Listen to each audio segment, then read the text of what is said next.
Hey everyone, in this video I'll show you how to get voice chat in Roblox step by step. Let's get started.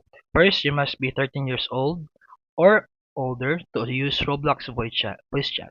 Second, your account needs to be verified either with your phone number or by uploading a valid ID in Roblox settings. In order to verify your age, is that go to settings, then account info.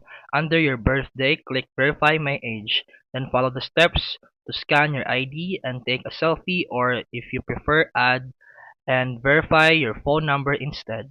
Once verified, go back to settings, head to the privacy, then communication settings. Scroll down until you see voice chat or use microphone, then turn it on. And after that, when you're in the game and you don't see it, make sure Roblox has microphone permission enabled in your phone or PC settings. And that's it for today's video. If you found this helpful, please like and subscribe for more videos. See you in the next one.